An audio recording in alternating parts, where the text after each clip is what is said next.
So, what defines you? I mean, we all walk through life centering ourselves on different things. Mm. Maybe it's, the horsepower of your intellect or the output of your labor, maybe your social standing. Well, the usual metrics. Right.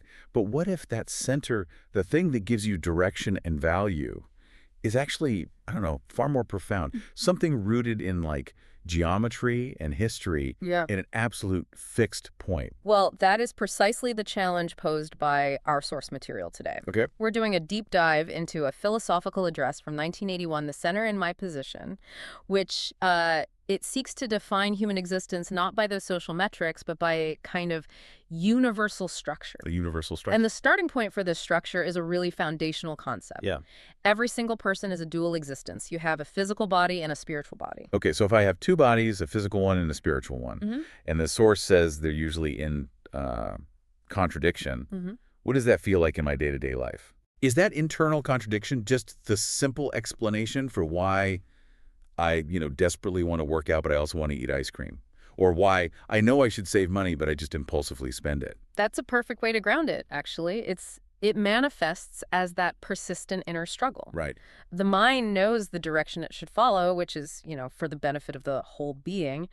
But the body, or maybe the lower urges, they pull in the opposite direction. So you're scattered. Your energy is scattered, your direction is inconsistent, and there is no complete unification of self. So if we are inherently contradictory, what's the mission of this deep dive then? How do we fix this misalignment? Well, our mission is to unpack the necessary conditions for these two parts, the physical self and the spiritual self, to achieve that unification. And the condition is? The only condition, according to this teaching, is aligning both parts toward a higher common center. And that ultimate center is defined as true and perfected love. Okay, now let's start with the I then, the self. Because what's fascinating here is how expansive the self becomes. It really does. When I say I'm not just talking about the person standing here right now. I am an extension of something much bigger. The source says the individual holds the string of the entire ancestral love. And if we connect this to the bigger picture, this definition immediately dismisses that contemporary notion of the totally free individual. The person who's singular and alone, debt-free from history? Exactly. You are a link in an eternal chain. When you say I, you contain the culmination of your mother's love, your father's love, and ultimately the love of an absolute God. It changes everything about independence. It makes me feel less like a square little island that I own and more like a complicated global network. You've hit on the source's exact language. The self, or myself, is described not as a square little piece of ground that you can stake out and defend, Right. but as a round global entity, a microcosm of all of existence. Spherical existence. And designed for depth, width, and endless rotation, not isolation. And the practical consequence of this microcosm concept is, well, it's realizing interdependence. Exactly. The source uses a wonderful analogy. Your I cannot just declare, I am number one, and I'm independent from the hand. Of course not. Both the physical and spiritual parts of you are only useful and only united when they agree on a common higher center. Otherwise, you're just a collection of competing parts. So this establishes a kind of hierarchy. Yeah. Life, love, and the ideal. Life is the starting point, originating from the love of the parents. It's the essential beginning. Yes. It has to start there. And just as parental love brought you into the world, your goal is to fulfill that same pattern on a cosmic scale. The ultimate direction of the human being is universal, and the goal of life is to fulfill love. The ultimate destination. It's the ultimate destination of our entire existence. Okay, so if love is the ideal center, the goal of life, how is that ideal love defined? It must be different from the fluctuating emotional love we typically experience. It is entirely different. True love is defined as something unchanging. Unchanging. And it's based on one center, period. There can never be two centers or two competing priorities. And crucially, it is always a vertical center. Vertical, like gravity. Think of gravity. It's absolute and directional. God's love, the ideal, is not random or shifting. It is directional and purposeful, and that forms the vertical line. And the source reminds us that love is always reciprocal, complementary, a circuit of give and take. But what makes humans entitled to participate in this divine circuit? What makes us unique? Our unique sensitivity to love. Humans are the only objects entitled to become the object of God in this perfect relationship. And this sensitivity is total. It engages every single aspect of our being. Every aspect. The physical body has 5 senses, and the spirit body also has 5 senses. That's 10 senses in total. Okay, we know the 5 physical ones: sight, taste, touch, smell, hearing. But what are the 5 senses of the spiritual body? How do they function? Is it just intuition? They are the counterpart to the physical, aligned to the spirit self. They provide insight, discernment, spiritual hearing, feeling, and a sense of absolute purpose or direction. So give me an example. For example, where the physical eyes want to see beauty, the spiritual eyes want to see truth and love embodied. Where the physical mouth wants to taste a delicious meal, the spiritual mouth wants to absorb the essence of love and truth. That is a wonderful distinction. So it seems the whole being, all 10 senses, is supremely interested in and activated by love. It is the supreme activator. When true love hits a person, the senses respond like a perfectly tuned engine. They are designed to seek out, consume, and respond to love. It activates 100% of your potential. Far beyond what intellect or physical strength can do alone. Far beyond. But the conflict arises here too. If my physical senses pull me toward, say, temporal gratification, and my spiritual senses pull me toward eternal truth, then my love direction would be going toward all different goals. Up and down, left and right. Exactly. Precisely. The 10 senses must be unified. They must all move harmoniously toward a central directional sense, the true love goal. It's like trying to drive a car where one wheel wants to go north and the other wheel wants to go south. You'd spin out. The entire being must find and follow that absolute vertical line. This brings us to the geometry, which is incredibly crucial. To reach that absolute vertical line, you can't just leap there. You have to first find the center horizontally, and only then can you go up along the vertical line. And what's fascinating here is the complete rejection of the idea of a shortcut. You can't skip the steps. The source is very clear. You must experience every level. If you bypass the horizontal work, you lack flexibility, meaning you can't move freely in all directions when you finally reach the center. The training must be comprehensive. So the training is essential, but the ultimate goal is geometric perfection. Let's talk about the core formula, using the example of the relationship between man and woman that the source mentions. Okay. The formula for perfected love involves 2 essential lines. First, the man and woman must meet on a perfect horizontal line. That's the human sphere. This requires a perfected plus meeting a perfected minus. Okay, what does perfected plus meeting a perfected minus actually mean for 2 people? Does that mean they're flawless, like without sin or mistakes?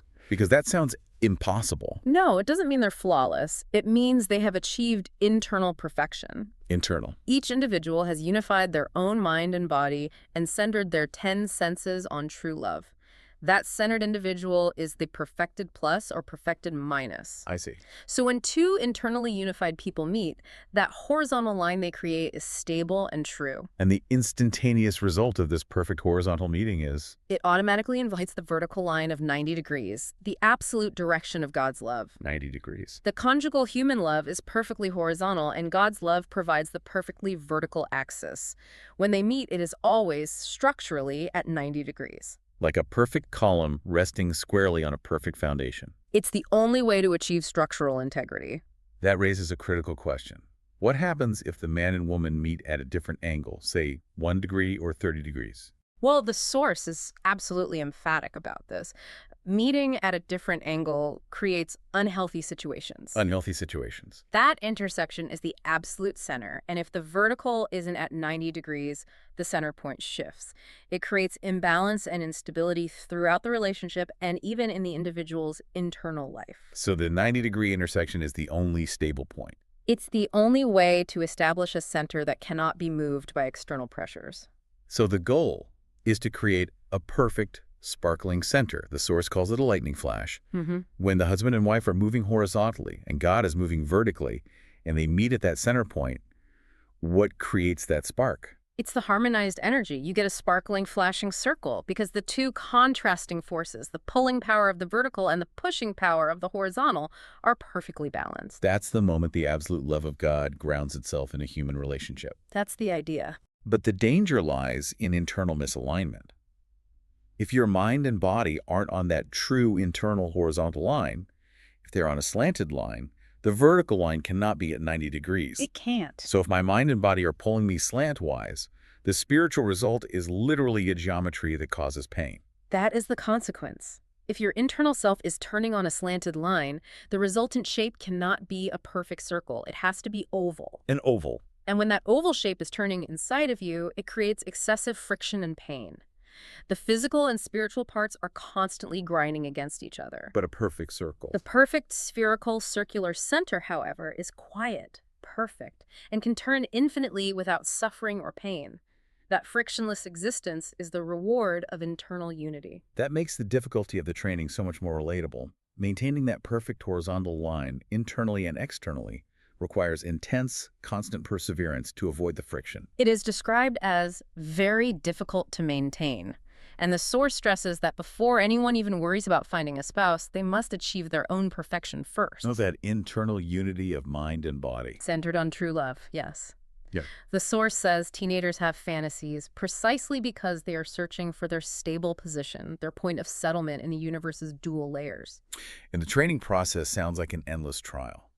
It describes taking an exam to be an ideal man or woman 100 times. You fail, you go again. And there are no points given out of sympathy, even if you fail 1,000 times. The teaching is strict because the struggle is presented as absolute. Satan is right there, looking for any weakness. Failure is failure. Failure is failure. The only way to win is to persevere until you pass the course by achieving that foundational internal unity that makes the 90-degree intersection possible. This constant, difficult striving is upheld by one single foundational principle then. Yeah. Love must be placed above all else. Absolutely. The prioritization is completely non-negotiable. Love must be pure. It has to stand above money, secular power, and secular knowledge. But we need those things. Of course. The source acknowledges that we need these things in the world, but they must only be utilized for God's productivity, not treated as the highest goals of our personal endeavor. And this prioritization often requires significant sacrifice.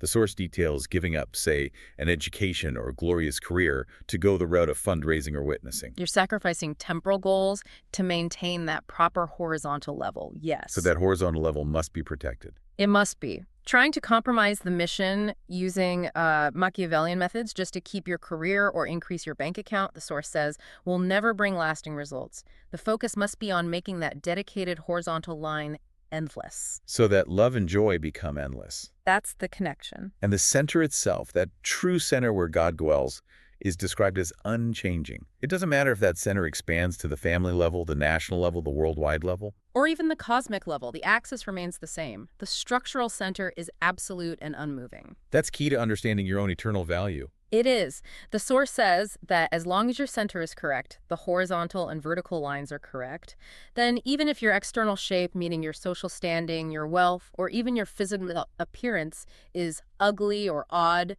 it's okay. Why is that okay? Why doesn't external success matter as much as the internal geometry?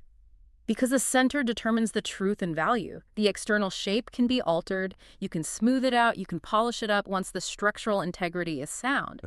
That person, centered correctly, will be in great demand because they possess the only thing that truly holds value.